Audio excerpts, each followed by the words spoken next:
And I was not very mobile. I wasn't very strong. I mean, I'm a big kid, but a lot of it was just like from my size, you know. My infield velo now is 80, and my 6-yard dash is 70. It's insane. What was the root cause for all that? I mean, it was just staying consistent with the program. I think just I had to really stay on, like focus on the path that I was trying to get. You know what I'm saying? I was trying to become elite. I was trying to get better. I know the stats at the time. I was like, oh yeah, that's not that bad. But going back and looking, that's not where I should be to play at the next level. Staying consistent with the program really helped me through that time. I feel like now I'm really like dialed in into what I'm doing. So when I do it, it's just like this before, like you talked about earlier, like it's just coming in naturally. That felt good. I mean, it gave me my confidence shot up. I think you should join in. You do a really good job of replying back to messages, and you're really fast to help out other people with like coaching and their swings. You're a pretty good coach.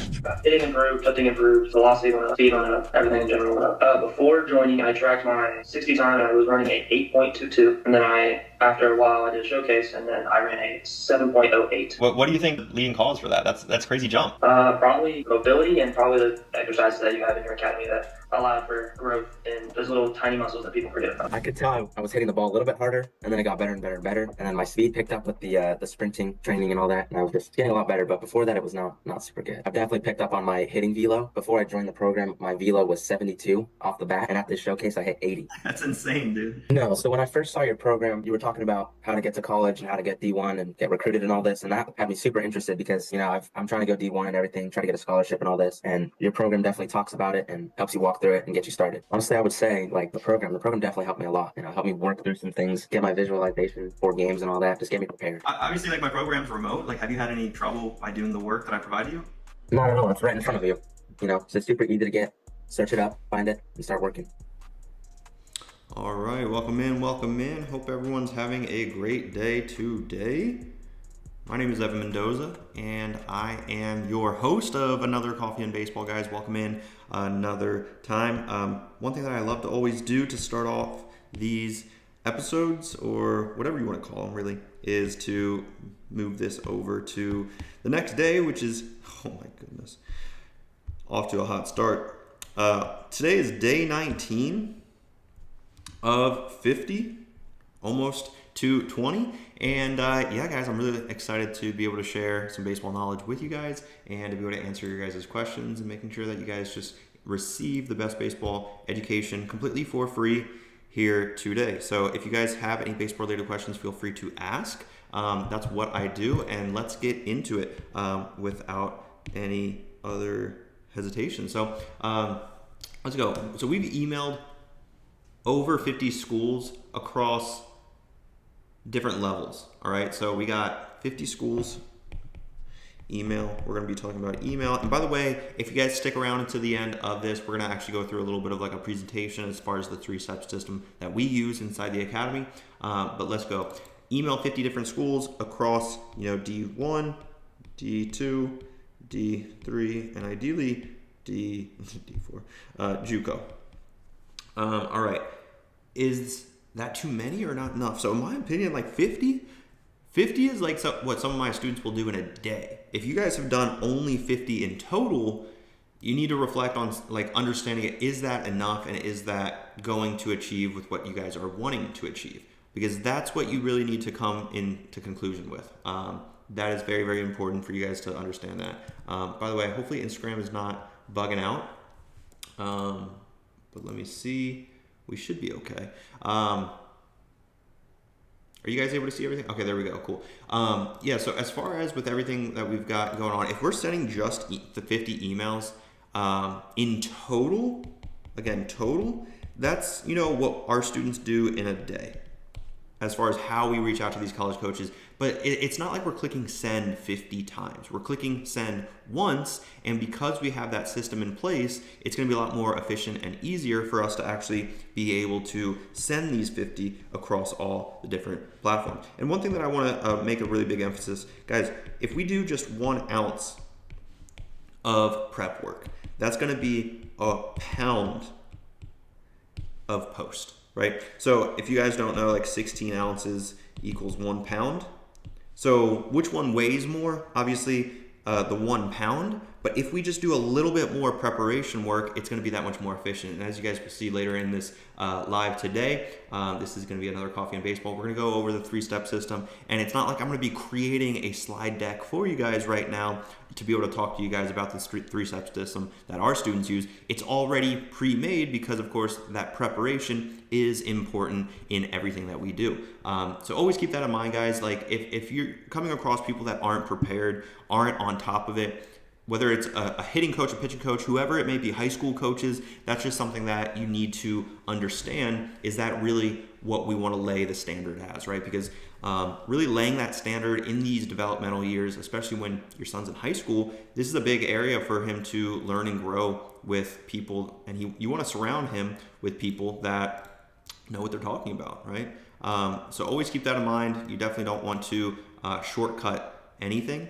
Especially when it comes to that preparation. I'm trying to make this a little bit bigger for you guys, easier to see. But yeah, guys, if you have any baseball-related questions, feel free to ask. That's what I'm going to be doing right now. All right, he's not getting many plate appearances in big tournaments.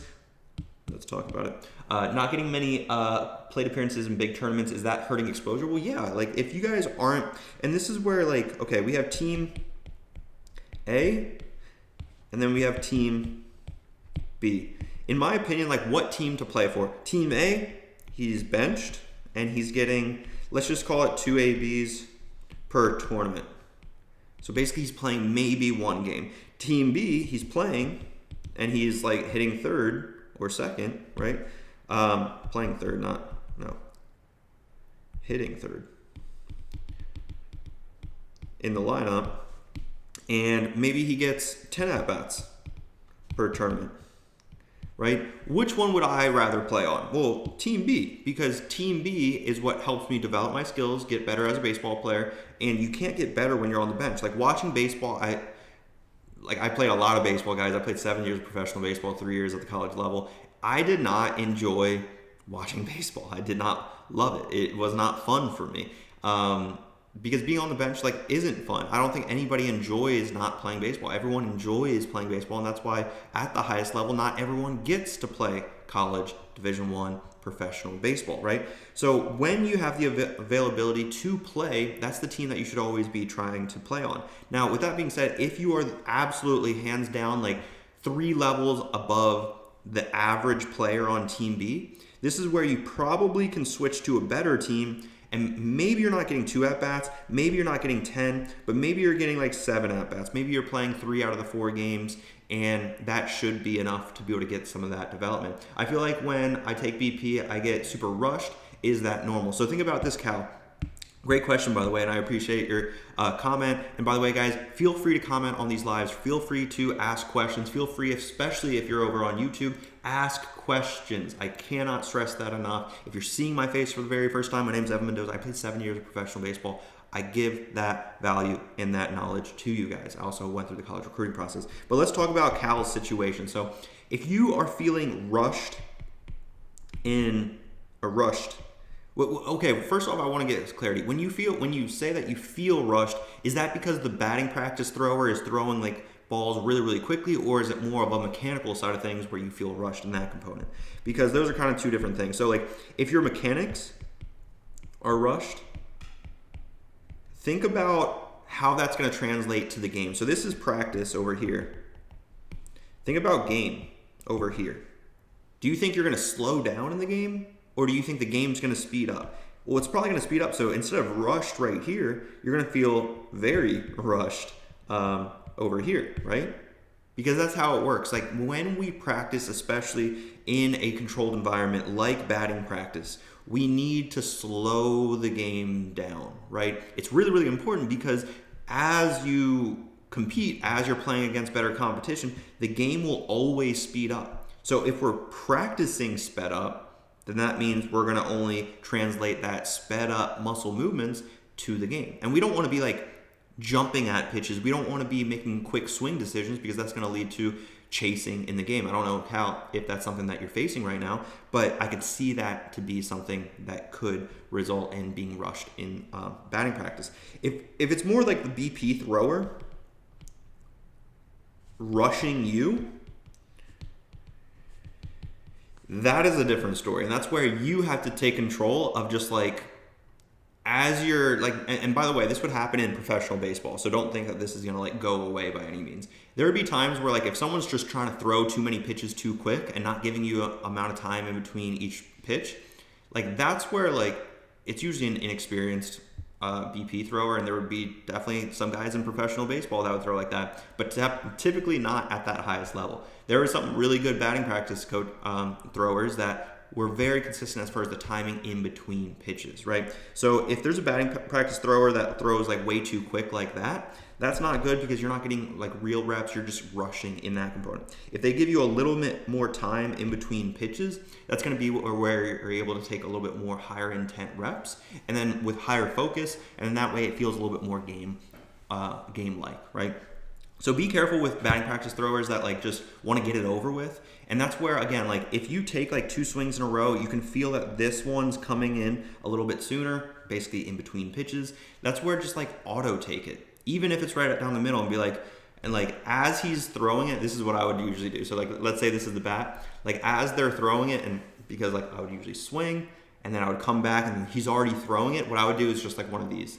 Right? Getting ready for the next one, right? I'm basically preparing for the next one because you're not giving me enough time in between pitches to actually even get settled into my stance. And guys, there's nothing worse than a practice thrower that just rushes you like crazy. All right.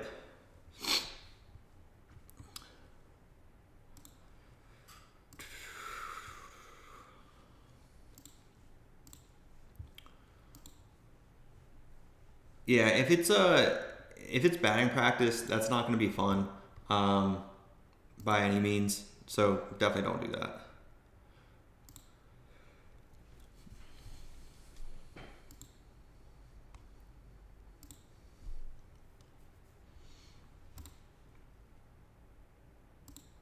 All right, let's get into more questions, guys. If you have any baseball-related questions, feel free to ask.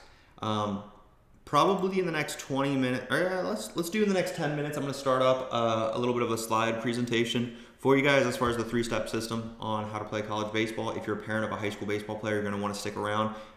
It's going to be very insightful, especially if you don't really know what you're doing in the whole college recruiting process. Just be aware of what you can be doing and how you could be doing it a little bit better, especially with outreaching to college coaches and things of that nature.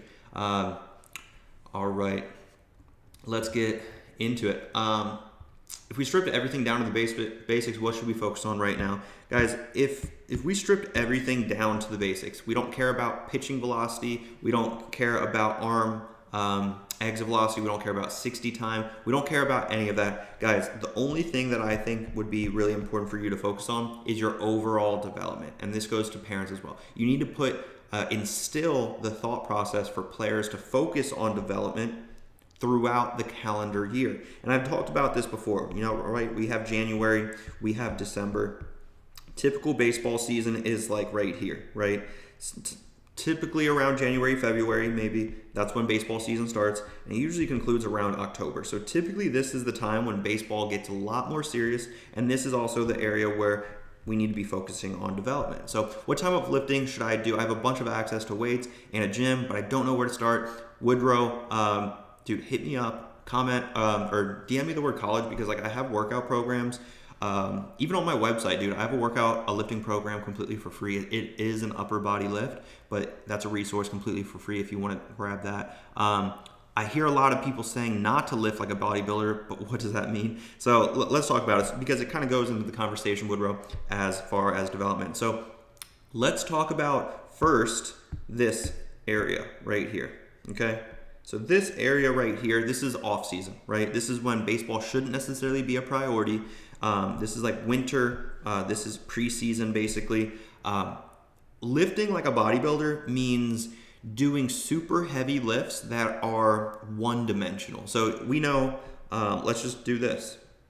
All right, so that's a square, right? That's 1D, basically. It's or 2D, right? It's not in depth. It's not realistic. It just looks flat, and that's basically what your typical bench press is. It's on a singular plane. So if we think about like an XY axis, you're basically just going up and down for bench press. You're also going up and down for squat. You're also going up and down for deadlift. And all those things can build strength as a bodybuilder, right? And that's an area where I don't want you to turn into a bodybuilder. I want you to turn into an athlete. Athletes are looked at more than for college coaches than non-athletes.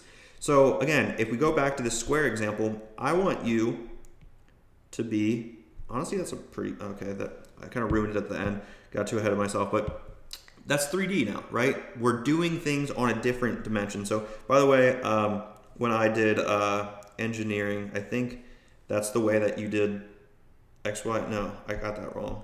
What is it? It's this, right? So this is like your x-axis, this is your y, and this is your z-axis, right? So now we're basically doing things on a 3D path. I'm not going to get into like vectors or stuff like that, but this was my cup of tea when I did engineering. It's basically, if you can visualize, that's a 3D X, Y, Z axis, right? So basically if we have this square, now it has depth to it. So think about like a landmine press to a reverse lunge. So I don't know if you know what that is, but basically there's these clip things on the bottom that work on a hinge.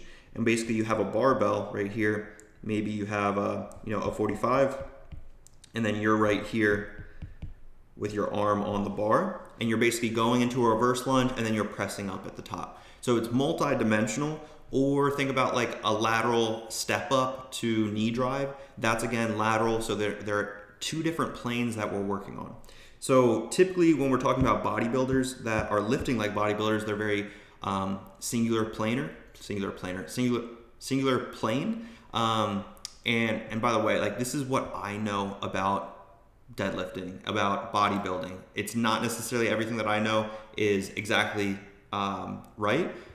It's just the important thing to make sure that you have the understanding that what's really going on, right? So always keep that in mind. But yeah, guys,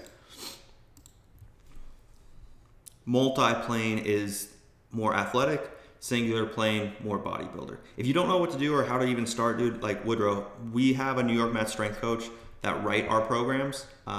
They are baseball specific, so always just keep that in mind. That is something that I think is just, a lot of people don't realize what to do in the gym or how to go about it. So it's always important to like have that understanding before you step in the gym, because then that way, like you're not going to be on your heels walking into the gym. So that's like a really important area. Like you don't want to like be on your heels going into the gym, because if you don't have a plan, you don't have a structure, it's going to be that much harder for you to actually get the work done and stay consistent on that program. So hopefully that answers your question, Woodrow. Hopefully you're still sticking around with me. I see we have a good amount of people over on Instagram. We have a good amount of people over on YouTube, and then also Facebook as well. So if you guys have any baseball related questions, feel free to ask.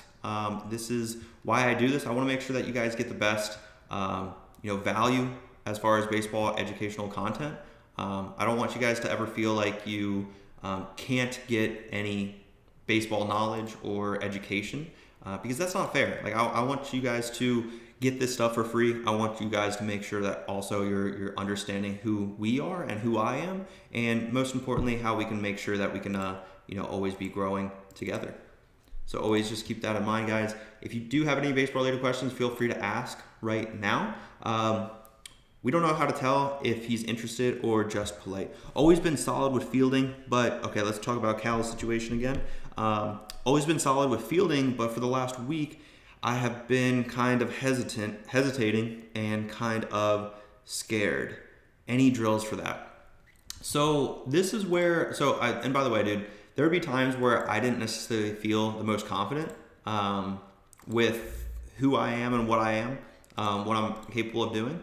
So that's where it's always important that like we have drills that we can always go back to feel more comfortable in everything that we've got going on. So if you think about that, one thing as far as a drill, and it's more of a mindset when we are going about our business, especially in a ground ball session.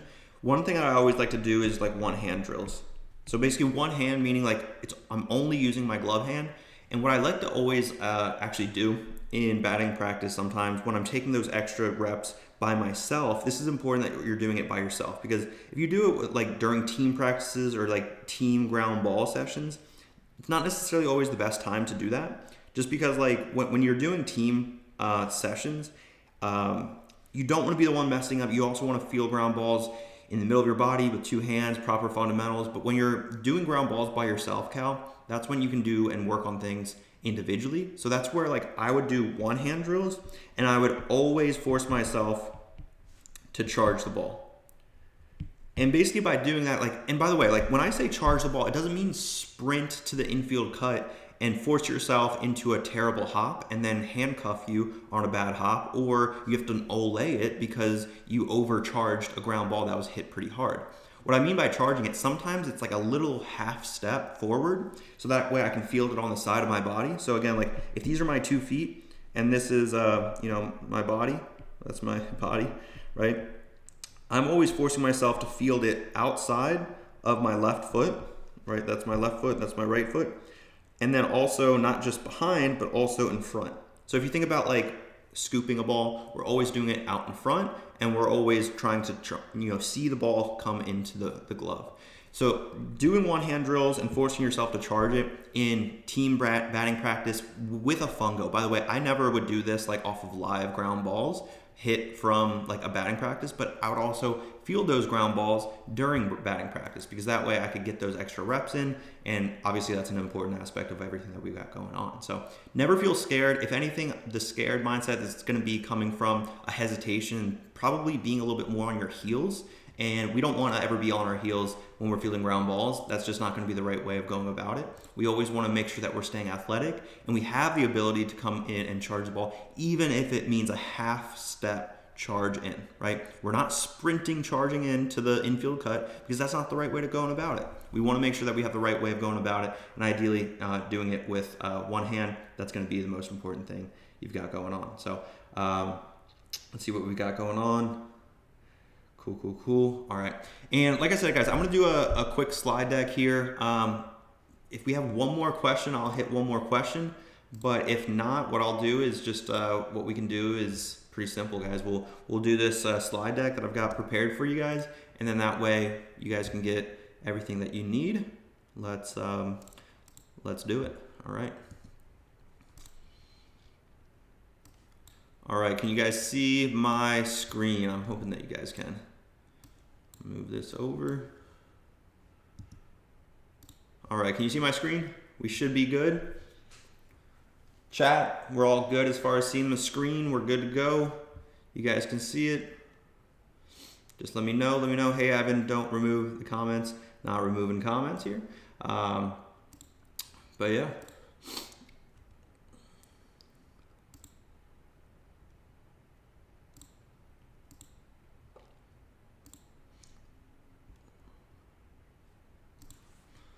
All right, so we're gonna be talking about the 3-step system to how to go from being overlooked to playing college baseball. So let's get into it, guys. So first and foremost, guys, I think it's really important for you guys to know who I am. So my name is Evan Mendoza. I played 7 years of professional baseball between the St. Louis Cardinals and the San Diego Padres. And I wanna make sure that you guys understand why I'm here and what I'm doing. So first and foremost, I think it's important to go over a quick little agenda. And we'll basically just go through who I am as a pro player and a D1 athlete. We'll also go over a quick little overview, of course, what we're going to cover. And by the end of this webinar or of this slide deck, you're going to really understand why most players get overlooked, and most importantly, how to prevent it. So as far as what we're going to cover, we're going to go over some common mistakes high school players and parents will make. What's preventing them from really taking that action, where families are going wrong, why your player is being overlooked, how to prevent it, right? Most importantly, how to prevent it, how to stand out, and how to land college scholarships. As far as a background on who I am, so I have 6 years between the St. Louis Cardinals and the San Diego Padres. I played professional baseball, guys. I'm not here talking to you guys about banana ball. Like, even though banana ball is cool, no hate to banana ball. I think they're bringing a lot of smiles to the game of baseball, which is really, really fun. But no, like, this is professional baseball at the highest level. I was in One World Baseball Classic, which is coming up here in the early spring. I represented Columbia, which is where my dad's from. And I had 3 years at the D1 level at NC State. That's me when I hit. I don't show many pictures of me when I was actually a pitcher at NC State, but I actually went as a two-way player. My first year, my freshman year, I was actually the Saturday starter, but that didn't really turn out. But anyway, I made that transition to third base. But I'm really here to share all that knowledge for you and with you, right? And before we get into everything, I want to talk about basically really my mentor and really what I want you guys to understand and how much of a difference a mentor or a really solid coach can make in your baseball journey. So I don't want you guys to feel like, I'm just here talking about myself, because really what I want to do is shed light on the biggest coach and the best coach that I've ever had, which was my freshman year high school baseball coach. His name is Jim McCandless, and he really took me under his wing. He really focused on making sure that we have like a good environment to learn and grow, and that's something that was really, really important with how he went about everything that he got going on. But anyway, he helped me out so much, took me under the wing, and really helped me develop my skills and grow as a player. But as far as like the hidden truth about playing college baseball, because guys, like a lot of people like want to talk about, oh yeah, my son played college baseball, I know everything that's going on in the college recruiting game. It's like, well, probably not. And it's really just like a lot of people that are dabbling in the space just because they hear about NIL opportunities, they see about college scholarships, they want to post content, they want to do this, they want to do that. And it's actually quite interesting, guys, because like I don't want to say at least once a day, but at least probably like 2 or 3 times a week, I'll get a random DM from someone that's trying to do exactly what I'm doing as far as helping high school baseball players play in college. And they're asking me questions like, how do you help your players get recruited? And it's like, I thought you're the one posting content about how you get players to get recruited. Like, why are you asking me if you have a service that already does it?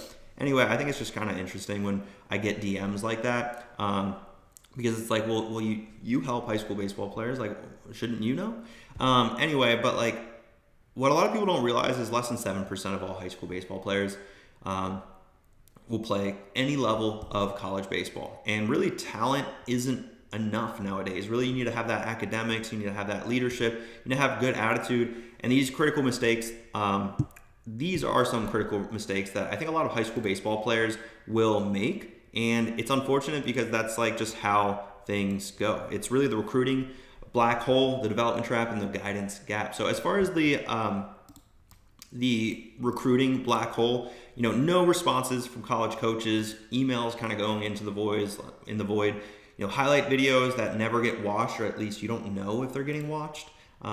Showcases that kind of just lead to nothing, because showcases are just like one-day events that are like thousands of dollars, which I think is absurd for the per hour basis. Like if you break that down into like how much instruction or really metrics your son is actually getting, it's wild, because a 60-yard dash is like 7 seconds. You get to run 2 of those, so that's 14 seconds.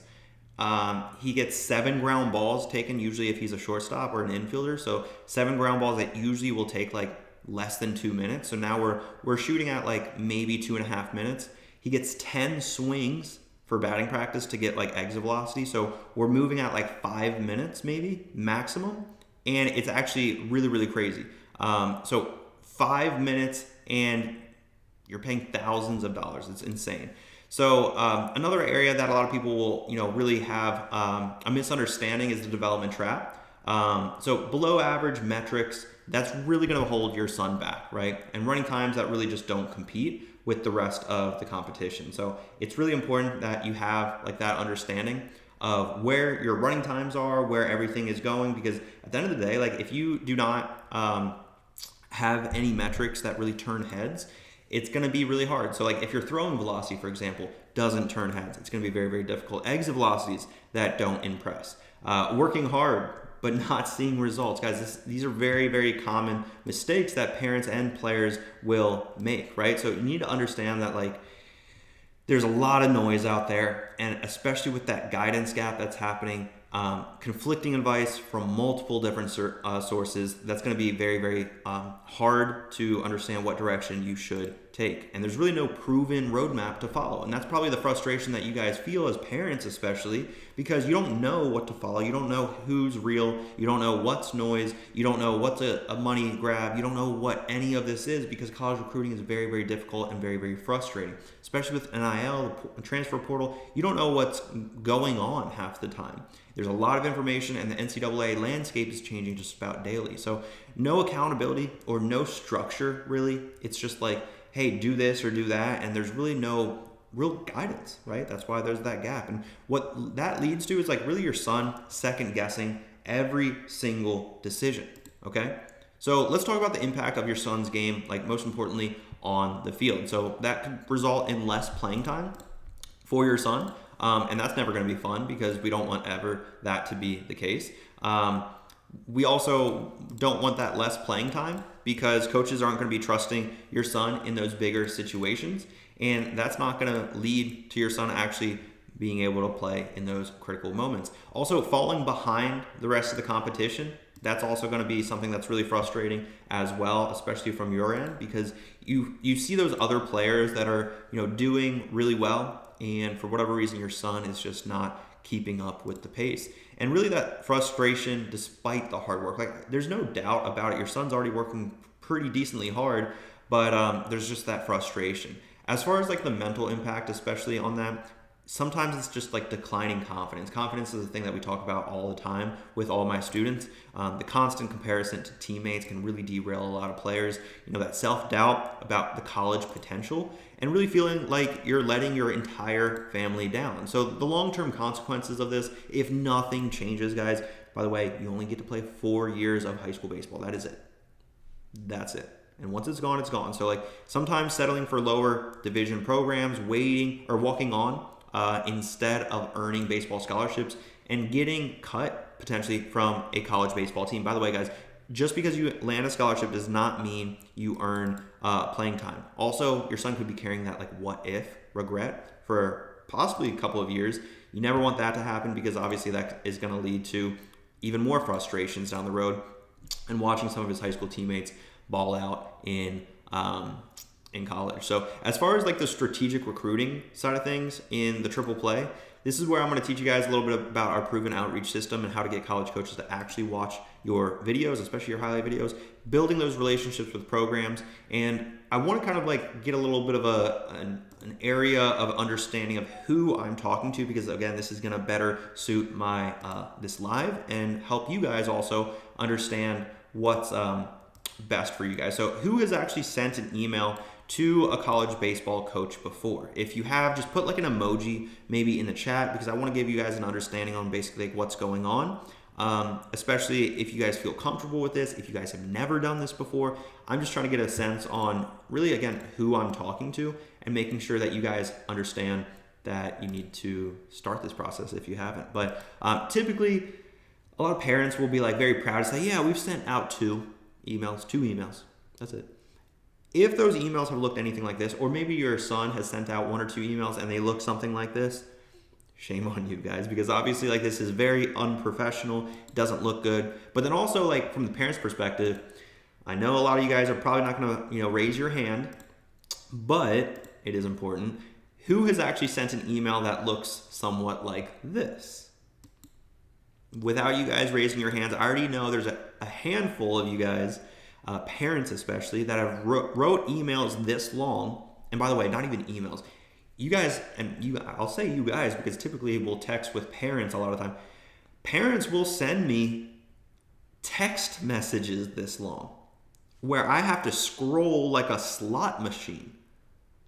It's insane. Like, I don't read messages this long. It's unprofessional because I don't have the time, honestly, to read emails this long.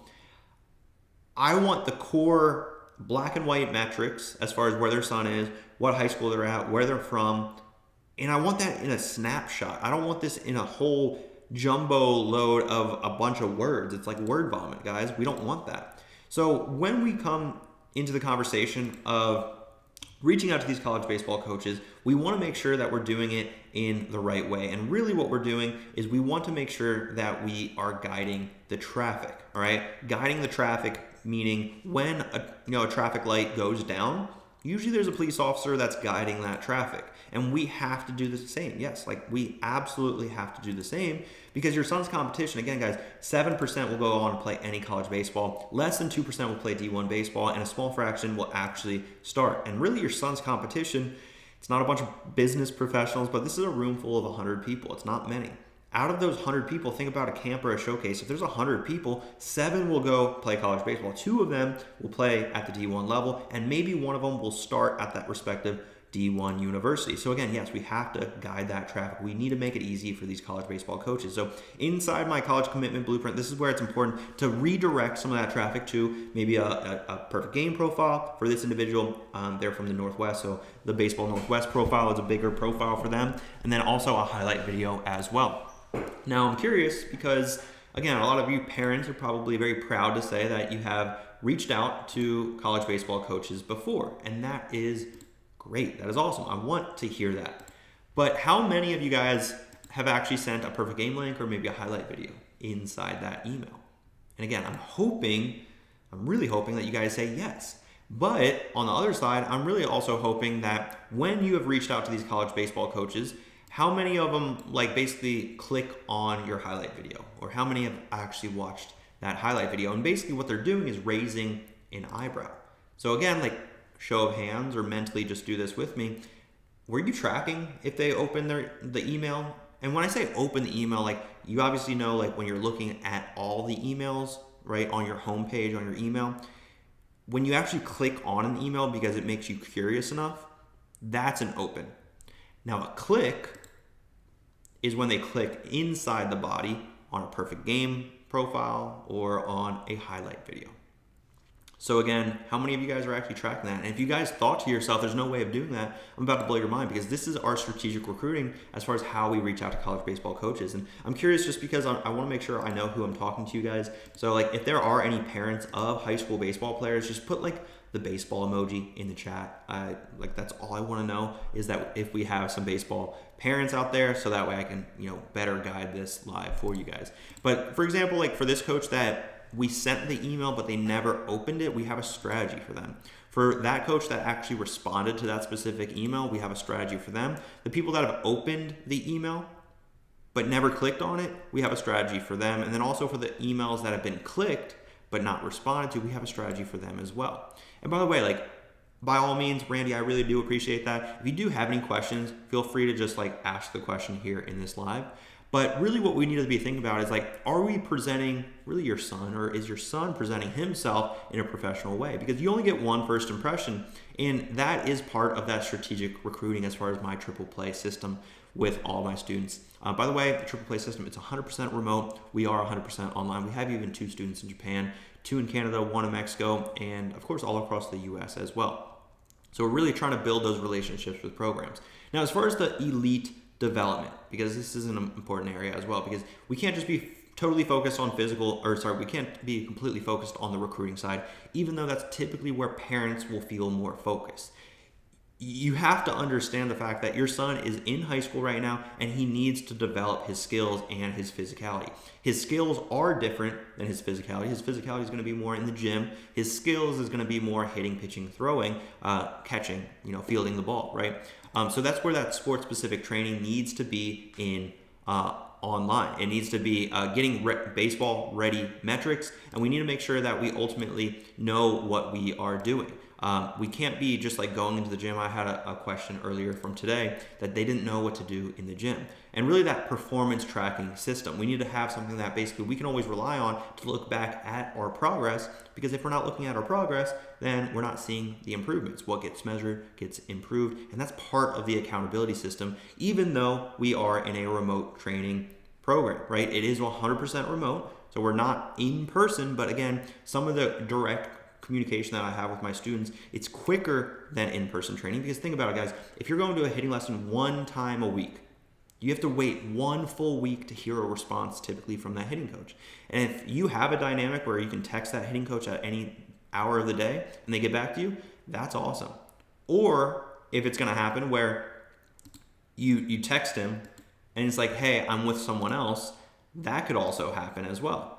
So like, we don't want to like have these things happen, because ideally if that dynamic happens, you're just going to be another one of his people, right? There's not necessarily going to be like a great dynamic. So we need to always think about that. Also in the weight training section, this is where like, if you guys are just doing the Notes app workout program, through YouTube videos, Instagram videos, TikTok videos that you saw, or maybe your son saw, and he just puts them into a program just because they looked cool, guys, that is not the way to go about it.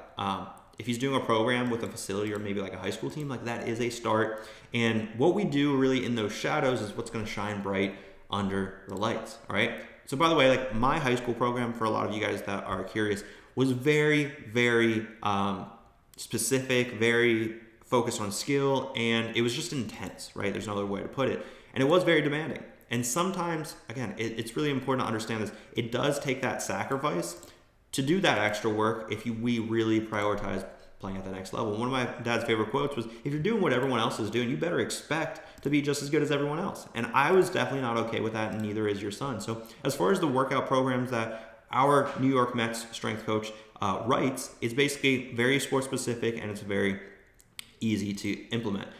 Again, they are baseball specific. There are video demonstrations. I don't know if you can tell, but there are links right here. These are all mobile friendly, so it is very easy to be able to incorporate in-season and off-season volume. And by the way, like the volume is basically how hard we go about it in the gym. And this should be written by someone else. And I always thought I could write my own programs. When I was in high school, I did the same thing probably. And that's where I was I hit a wall where once I got to college my freshman year, I was doing movements that I never got exposed to in high school. And I don't know how you guys like feel, but like it's really important to understand that like the movements that are assigned to you are written by someone that usually has like a kinesiology degree. They know a lot more about multi-plane movements to become more athletic. They understand more about explosion and first step quickness and what you need as far as a sports specific movement. So like to feel like you can do that as a high school athlete at 16 years old is wild. And it was wild for me too, to think that I could do things on my own. I was very mistaken though. So like a lot of people will ask, like, can we do this in the off season or in season? It's about to be high school season, or if you're in a warm weather state, it already is in season. So yes, you can do it in season, and it's actually preferred. As far as that elite development, we want to make sure that we're, being the best baseball player ever. So as far as the sprinting program, mobility, that's an area that I learned a lot with the St. Louis Cardinals and the San Diego Padres, is just making sure that we increase our flexibility with everything that we've got going on. So we've already covered the recruiting, the development. Now let's talk about just like that professional guidance, because that expert mentorship and the accountability system, and really just having that clear, lit roadmap to success. And this is what success will look like for, the students that join into my program. This is, on our onboarding call. And as far as the accountability system, we really have these like weekly check-ins.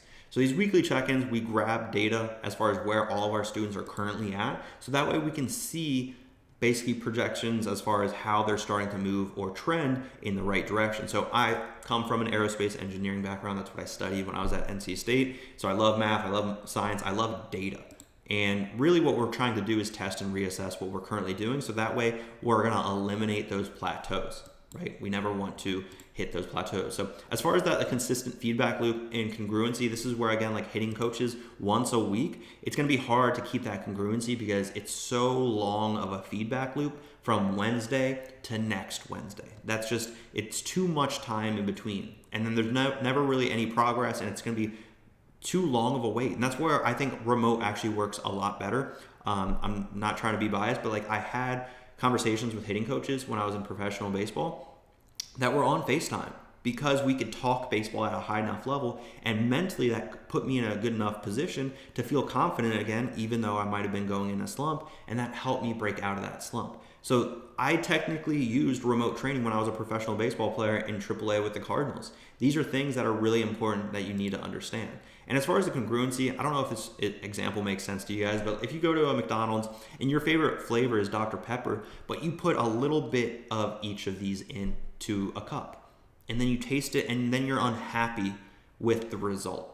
right? Typically, that's what you guys are kind of doing when you have a hitting coach, a speed and agility coach, you have a strength coach, you have a pitching coach, you have a high school coach, a travel ball coach. You have all this noise, but your favorite flavor is Dr. Pepper, and you forgot to fill up your cup with Dr. Pepper, your favorite philosophy, your favorite pathway, right? So that's where everything stays on the same pace. This is also going to limit injuries and eliminate confusion and also maximize production. So basically that, in a nutshell, guys, is the triple play. The cool thing is I'm not the only one. Nick committed, Enzo committed, Ian committed, Ty committed from North Dakota, Aiden in Illinois dropped his 60 from an 8.2 to a 7.1 or below a 7.1. Again, Ty committed to a college, even though he was in North Dakota, which is crazy. JT, this was an interview that we did actually in his freshman year. He's going into his sophomore year. He just hit a home run at the Clemson prospect camp, and he's a sophomore. So like he was really talking well with the college coaches at Clemson. I told him some fun stories about playing in Clemson, because Clemson, they had some rowdy fans, and I didn't always enjoy playing at Clemson. But no, they're definitely doing some things the right way, without a doubt. And he also deadlifted 400 pounds as a freshman, and he also had a 97 mile an hour exit velocity as a freshman. So just think about that. We also have plenty of testimonials, guys. If you hit up my website, MendozABaseballAcademy.com, you'll see those testimonials, and you don't have to watch every single one of them. I think it's just, it really goes there to serve that we've done this for many, many other players, and many other players have put trust in us and have received the results that they're ultimately looking for.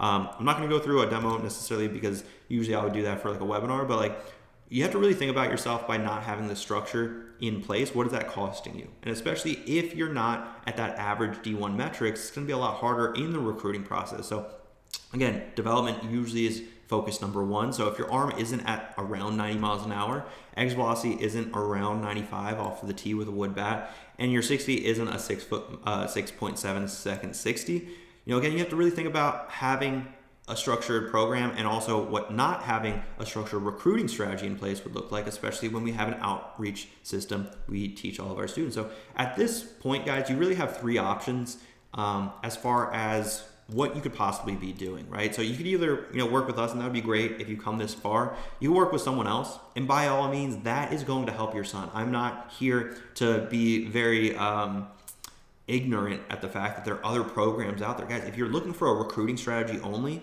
and not even a recruiting strategy, that's giving them way too much of a compliment, but like NCSA, it's a huge database. You guys can pay thousands of dollars for a database that you can find everything else on Google. But they're not going to ever address your physical development. They're never going to address your mental development. And more than likely, they're going to say, here's the database, good luck for a few $1,000s. And I've talked to a lot of families that have gone through that process, and unfortunately, they do feel stuck. Anyway, you can work with someone else. I'm going to be completely transparent. Go work with someone else if you feel like they are the right fit, because you're at this stage where something needs to change. But that's, again, like, you can work with someone else if you really can find someone that offers all three: the physical, the mental, and the recruiting, because that's what we stand for. We have everything in-house as far as everything under one umbrella, because it makes sense that way. Again, with that congruency, if that's something that you guys like, if you guys think that congruency is like a terrible thing for your son, then again, we're probably not going to be a great fit for each other. The thing that I want you guys to really realize, especially if you've made it this far and you're listening to me right now, you could do absolutely nothing at all.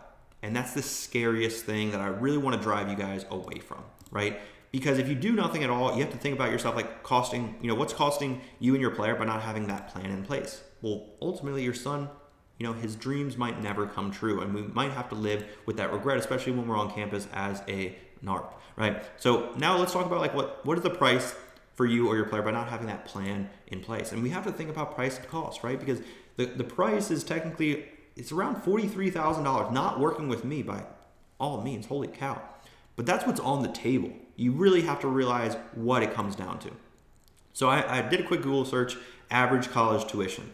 So for in-state, $108,000, $182 for out-of-state, and then $234 for private universities. We average that together. That's around $175,000. That's the average for 4 years. Guys, if we are able to just generate 25% scholarship, that's $43,000 that we're leaving on the table. $43,000. But yes, scholarships are cool. Parents love talking about saving money. I get that. We are not a recruiting service. NCSA, those things, field level, those are recruiting services that are usually just platforms, databases, profiles. Your son doesn't need another profile, guys. We're not also like a placement service. On a very small occasion, we will place students and we'll actually handle the recruiting process. I'll handle it completely on my end. And we're definitely not like that middleman networking vehicle for your player. And really the best way to get recruited and to earn a baseball scholarship is to be a good baseball player. And that's exactly what we're going to help your player with. I'm going to help maximize his overall potential. And this is where we're Lightning McQueen right now, fork in the road. What do we do now?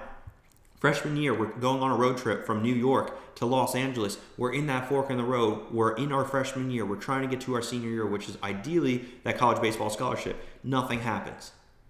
Sophomore year, we're in the same exact position. We know we need to get some help. We don't know what that structure should look like. We don't know what college baseball workout programs do. My son still feels overlooked. He doesn't know the structure that he needs to do in the gym, so nothing changes. Junior year, we still don't know what to do. We know recruiting picks up. We possibly invested in a recruiting service, but we're kind of frustrated that we're not doing what we should be doing, and we feel still behind the 8 ball. We don't know how to go about this, and we're still not communicating with college coaches, even though it's past August 1st. What in the world do we do now? Well, if you continue to wait, senior year, you're going to hit the panic button. Some of you guys might be parents of seniors. You know what I'm talking about. So the thing that caused you to hit the panic button is you forgot to turn the key to start the car, right? So if you want to start that car, you want to start that process, what should you do now as far as if you're even slightly interested in working with me? If you're over on YouTube, you can click the link down below, the very first link. You can learn a little bit more about the Triple Play program, how I could possibly help you and your player out. And we'll walk through a situation on a Zoom call. So that way we know who your son is. I'm never going to be a person that basically, and this is, I'll be radically transparent with you guys. Like as far as cost, because everyone wants to know how much does it cost to work with you guys. It's not a one size fits all. I want to make sure that number one, I can help you. And number two, like address the things that you actually need help with. So if you are a senior, that's going to look incredibly different than if you're a freshman. Different scenarios.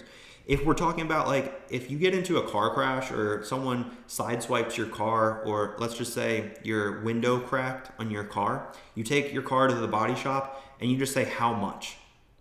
And then the technician doesn't even get an opportunity to look at your car.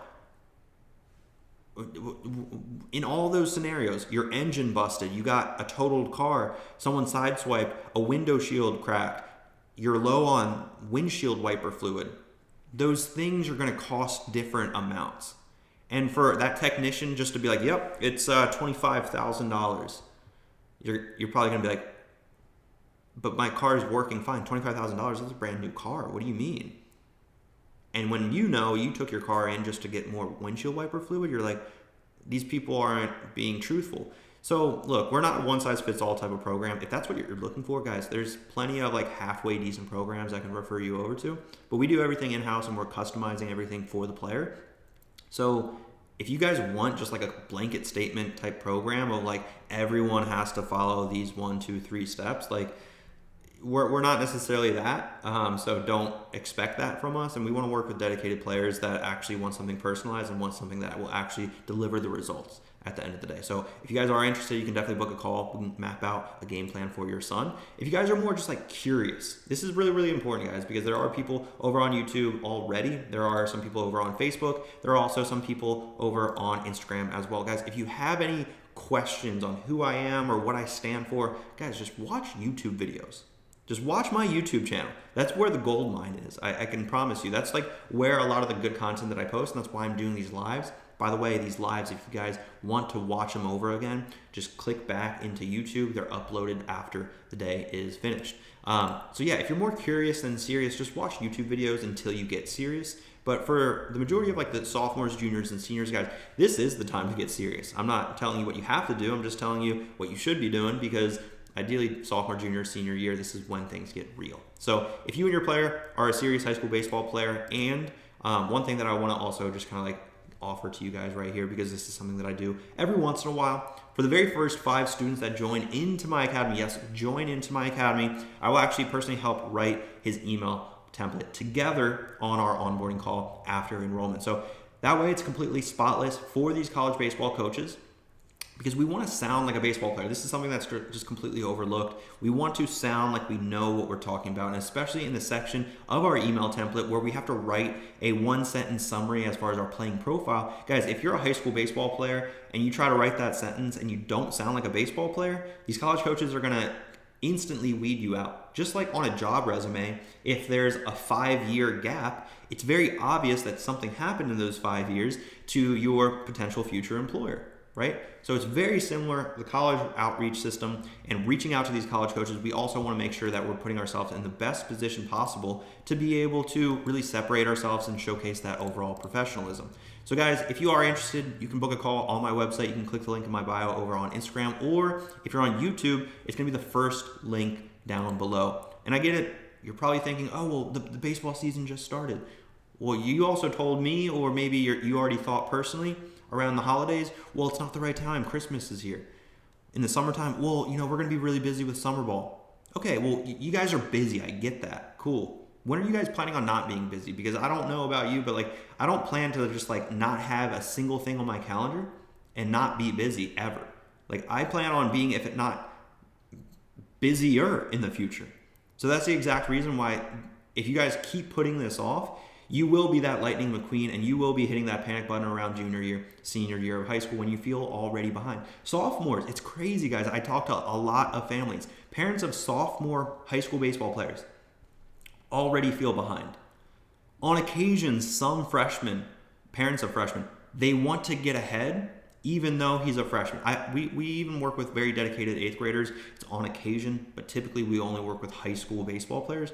But guys, it's insane to me that a freshman can already feel behind, but that's the world that we're living with in college baseball recruiting. So it is a little bit unfortunate. It is just the way that the world works, unfortunately. But recruiting, NIL, these opportunities only happen more often if you compound the right fundamentals earlier on. And that's one thing that, looking back at my professional career, I really turned on the 2nd, 3rd, 4th gear in about sophomore year of high school. That's when I really worked extremely hard, 2-a-days, working extra, doing everything on top of the already elite and very structured and very intense high school baseball program that I was following. So I was doing that extra work to, again, separate myself from the rest of the competition.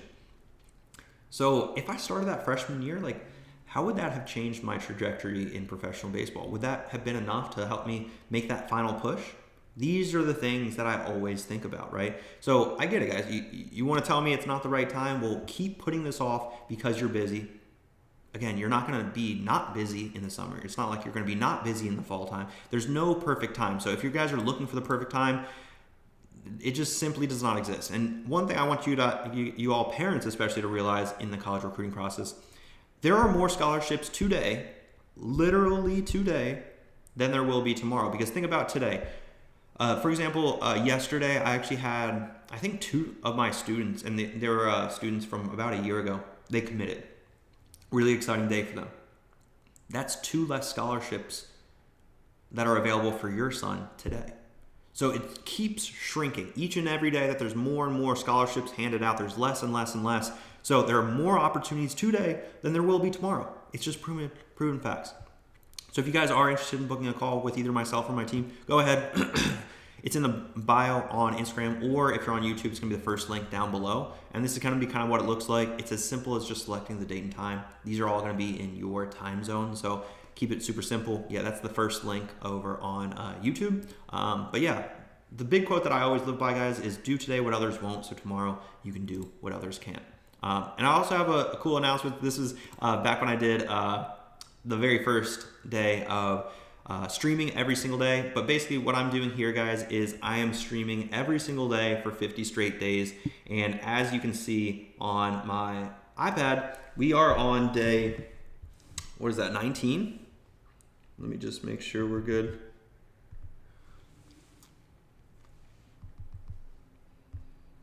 All right, yeah, we are on day 19 of 50, streaming every single day. So guys, if you have any baseball related questions, this is the time to ask those questions. I don't want you guys to feel like you can't ask those questions. I want to make sure that you guys understand, I'm here for you. And if you guys don't ask questions, it's I can't hold your hand in everything, especially in college recruiting, and I can't also help you guys as efficiently if you guys come to me senior year and it's February 4th and there's no offers, there's no communication. That's just going to be that much more difficult in the recruiting process. So my kid is 2 years old. Holy cow, I don't even want you to be in this live right now if your son's 2 years old. I'm just lightly planting the seed. Love your show. Crown, yeah, absolutely. What I would say is, like, in all honesty, guys, don't even go on social media if your son is 2 years old. Do not interact with baseball content. Like, I'm truthfully being honest with you. Crown 1973. Don't even look at my page. Don't look at other people's page. Just every time that you see like a new food recipe, just double tap. So that way your feed will only be like new food recipes. Because once you start interacting with my stuff, once you start interacting with other people's program, you like content, you like philosophies, you like mindsets about athletes and this and that. That's when you start to consume yourself with baseball, this, that, whatever. And that will slowly bleed over to your son. He's 2 years old. And hopefully if, we instill the right things in him at a young age where, hey, playing baseball is just fun, go out there and have a good time. That's what's going to help him the most when he becomes a high school baseball player. So don't feel like you as a parent need to do anything for your 2-year-old son. Holy cow, that is kind of scary to think about, but that is something that like a lot of you guys will focus on. And for whatever reason, I don't want you guys to ever over focus on these things. It is very, very scary, especially with how like social media is, guys. Like social media is getting very, very crazy with just like parents and everything going on. So I just wanted to lay some frameworks for you guys. It is the top of the hour, so I'm gonna hop off right now. But if you guys do have any baseball related questions, feel free to always DM me. You can always start off the conversation on Instagram with just the word college. And then that way I'll be able to give you guys some, level of understanding on like who I am, what I do. And then that way I can just like give you guys as much information as I can as far as like understanding where your son's at, where he's trying to go. And most importantly, like if I can even help you guys out, because I don't want to give you guys like some program if you guys don't need it. Like if your son, 6'2", he's a freshman throwing 95 miles an hour. Like I don't want to give you guys anything, because what your son's probably doing right now is probably exactly what he needs to be doing and needs to continue to do. So I don't like to ever like change anything, especially if players are already seeing that success. So typically players will come to me though when they already are seeing that success. So it's just always something to keep in mind. But if you guys are interested about anything as far as who I am or what I do, go ahead and click the link in my bio or head over to Mendoza'BaseballAcademy.com to get started. Take care, guys. Have a good one. Welcome Evan Mendoza to the program. Cardinals third baseman Evan Mendoza. Giving it a look, finds the railing and he tumbles over, but he made the catch. Unbelievable, Evan Mendoza. Gran jugada en Evan Mendoza, dos joyas defensivas. Evan Mendoza makes a great rounded up the middle. This is Mendoza, throws off the shortstop. Mendoza field spins, throws. Mendoza, throw to first in time. Wow, what a play by Evan Mendoza. Mendoza to second for one. Oh my word, you've got to be kidding. Evan Mendoza. For Mendoza lifts one to left. An inning. Mendoza, that one's sailing back there, and it's gone. Now, those are some of the plays and the insights of playing baseball at the highest level, not just posting about it. Now, let's flip the script. Here's what my students and families have to say about working with me. Just share his stories of the kids asking him, what did you do? And his one answer was one word. Evan. It's an overall great program to improve your metrics, mental approach, your velocity, and your outreaching strategies. Because there's a ton of players I know that are way better than me that had 0 offers because they don't know how to reach out to coaches. Pretty much every possible number when I've gone up. I was high 70s and now I'm aiming for mid to high 80s and hitting the same thing. I was high 80s off machine and now I'm able to put some balls out in the mid 90s. JT's motivation to want to do it at home, be proactive in his baseball career, and we are able to do these things for him, and it's self-motivated and he's taken that action. As a parent, you want to be able to say yes to something like that. It's been making me feel much more confident. Like now going into the season, I feel I have all the ability I need and I can just play and trust that all the work I did will pay off. Started working out, I was about 120, 115. About 160 now. I trusted it, and it worked. If you want to go get it, it's not going to come to you. My EV was about 75.